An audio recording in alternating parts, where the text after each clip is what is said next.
Digital marketing helps you expand your reach, lower your costs, track your results, and personalize your marketing to tailor to your custom audience needs. But it can also become really techy, super overwhelming, and cause lots and lots of frustration. At that point, many people reach for yet another digital marketing certification. But doing so can cause you to get stuck in that endless learning loop, which doesn't actually yield any money.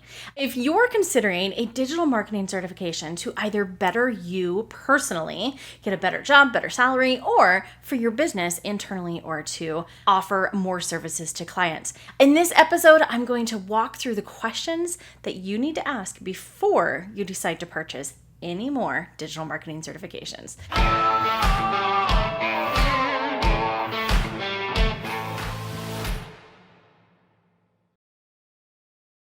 If you're new here, hi, I'm Jen Neal, founder of Formula Done, and you can see more at The Virtual Jen.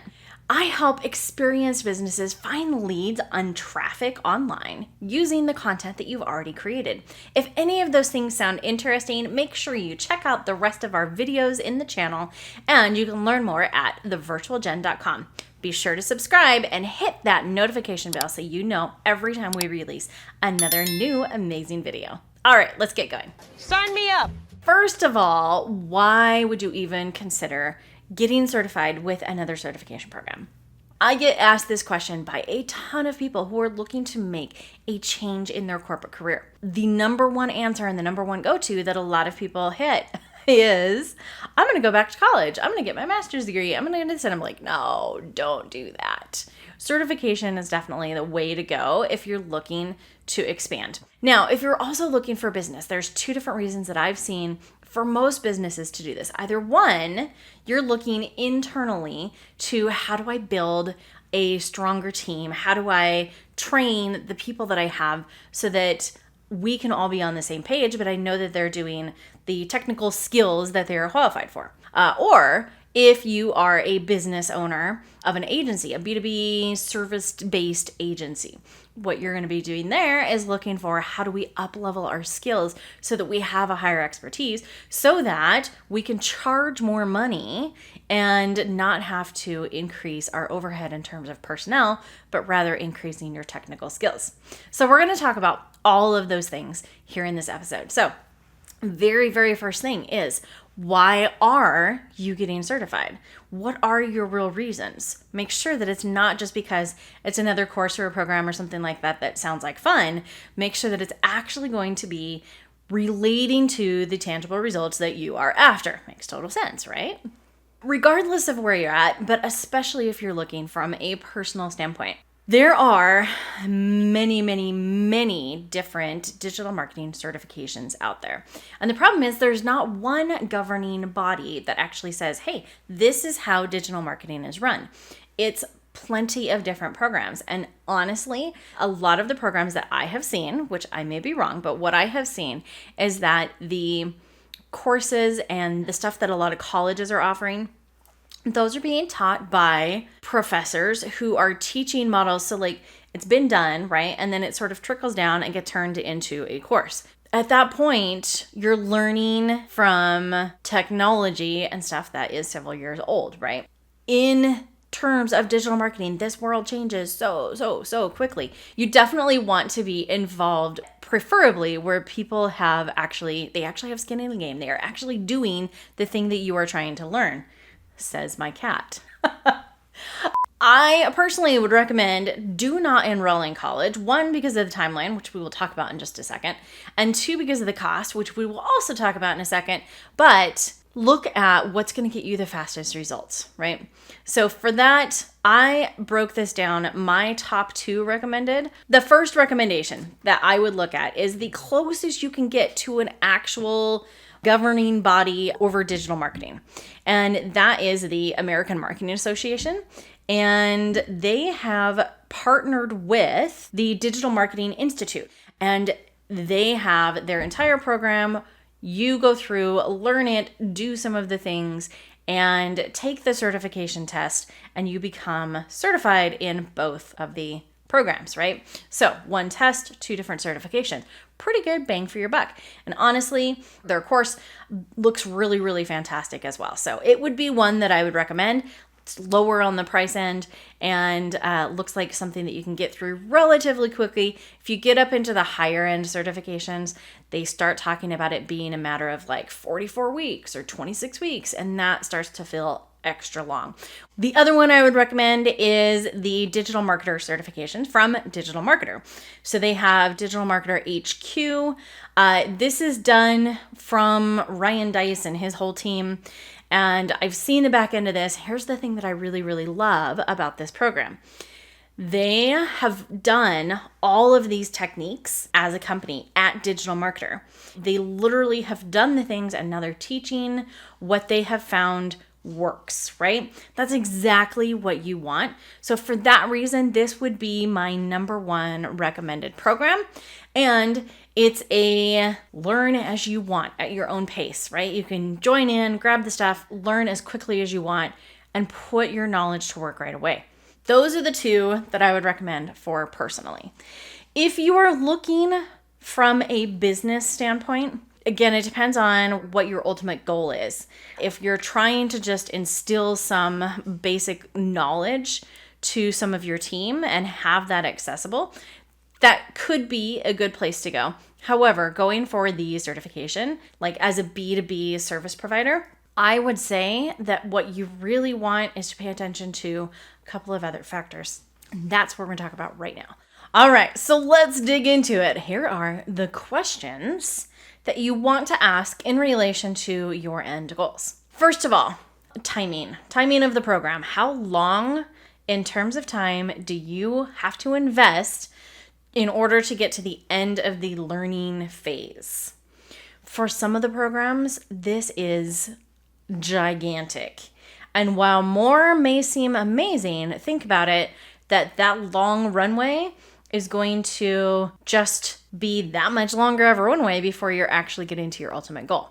So pay attention to the timing, how quickly you can actually get through the information and get to where you are hands-on practicing the practical application of those new things that you just learned. Second of all, investment. Yes, we want to look at the overall investment of the program. And I would say relate that to the timing, because a lower investment may not necessarily be the best investment. So what is the investment giving you? And how quickly are you going to be able to get your return back from that investment? And that to me is what rules out college programs for the most part, because those are astronomical and the timeline is way, way long. Thirdly, support. What type of support are you going to have when questions come up? So this is a highly technical and involved process, like I mentioned, right? You can get very frustrated. Having a place that you can go to when you have those questions and get the support that you need is going to reduce or even eliminate all of that frustration. Okay, next we want to look at community. So, how many other people are going through the same certification, and is that community active and engaged? If you're learning something new, it's always nice to have other people where you don't feel like you're doing this in a silo. You have other people who are going through the same thing, learning the same thing, or have already been there learning and can offer some advice and suggestions, right? Having a strong community is going to make any certification program you go through that much better. All right, promotion and opportunities. So remember this, you as a student in whatever certification program you're in are also a benefit and an asset back to the company that is providing it to you. So in terms of if you are a stellar student and you go out and you become a complete rock star with your results, what are you receiving in return? Are you going to be promoted by the company? Are there ways that they are going to hook you up with a job or a new customer or make those connections for you? As a certified partner, are you getting extra exposure to, because that adds to the whole overall value of your certification program? And the final thing you want to look at is implementation. So just because you've learned how to do some of the things doesn't necessarily mean that you're ready to sell those things as services or to sell those things as like, I'm an expert in this. So how long is it going to take you to get to implementation? And that's something that is often overlooked. And honestly, a lot of times people even forget. You get to the end of the learning cycle, you're like, what's next? I want to jump in and keep learning. So that leads me to my question here. How many certification programs or courses or whatever you have purchased have you just bought and have sat there that you haven't even gone through or that you've learned and never done anything with? Super curious.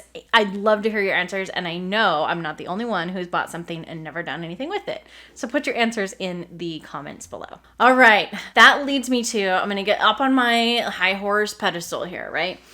This is something that I see over and over and over again in the business world. And honestly, even in the personal world as well, is that learning loop. It is exciting because you're like constantly learning new things and meeting new people and you're like, this is awesome. I know how to do this, right? But do you really know how to do it, right? Too often we get stuck in that learning loop and we're not actually ever using those new skills to increase our salary or to increase what we can charge for business or anything else. So the implementation and the selling aspect of what this certification is going to do is so important, because there's time, especially if you're offering this as a B2B service-based agency, right? In order to create those systems and processes internally so that your staff is not only trained on how to do the things, but you have the system and processes that are going to allow you guys to efficiently do those things, as well as how you're going to sell it and how you're going to onboard your customers and deliver everything, right? All of those things take time to develop, and those are things that you need to consider and look at when you are looking to up-level your skills, especially as a business, as a service provider. So when you're considering a new certification program, you want to look at your timing and your investment, but also how long it's going to take you to ultimately get to implementation and selling, because that entire time frame is really your runway to your ROI. And that, I think, is so important to look at when you're considering a certification program. Ideally, the program that you choose to become a certified partner in has all of those things that are going to help you speed up your timing. They're going to help you create practice so that you are actually learning those skills by doing, not just learning, and then help you to sell and implement with the systems and steps that are going to help you set this up in your business. Ideally, that's what an entire certification program is going to do, which, by the way, we happen to be developing for content activation. We are looking at our content activation sort of business in a box partner certification, where we are going to do all of those things, giving you the exact sales funnels, giving you the onboarding process, all the forms that you need, all of the step-by-step items, like the path, exactly how you can implement this and deliver it consistently for customers over and over. Now, a program like that is going to not only up-level your skills, but get you to that return on your investment really quickly. So the program we're creating is called the Organic Leads Machine Certified Partner Program. And in there, you are going to be learning all of our content activation strategies and techniques, as well as SEO training and processes so that you know how to do your keyword research. You're going to learn how to do all of our content repurposing, all of the same steps and procedures that we have for that. You're going to learn how to set up Facebook ads in our hybrid methodology as an agency. Pretty amazing, right? And amazing community support, amazing promotion and service response support. And we have ongoing continued technical support and strategy support. And we're set all of this up so that you can literally get through all of the core training in a couple of days, follow along on some of our practice items, and turn around and be able to start making money right away. That is how our program is set up. And I urge you, even if you are not joining our content activation, organic leads machine partner program, consider all of these things when you are looking at investing in any other program. You want to make sure that this is something that is going to lead to a return on investment, adding right back to your bottom line, whether you are looking for personal or for business. If you want to learn any more about our upcoming partner program, go to organicleadsmachine.com and you can check out our, as that is being developed. You can also visit thevirtualgen.com for additional information. If anything you have heard about in here is exciting, and you want to learn more, make sure that you check out all the rest of our videos on the YouTube channel here. And make sure you hit the subscribe and that notify bell so you're notified whenever we come out with new videos. And as always, check out thevirtualgen.com for deep dive on blogs, tip infographics, plenty of other free resources that you can go grab. That's all for this episode, and I will see you next week on the next episode, and check you out at thevirtualgen.com. All right, thanks.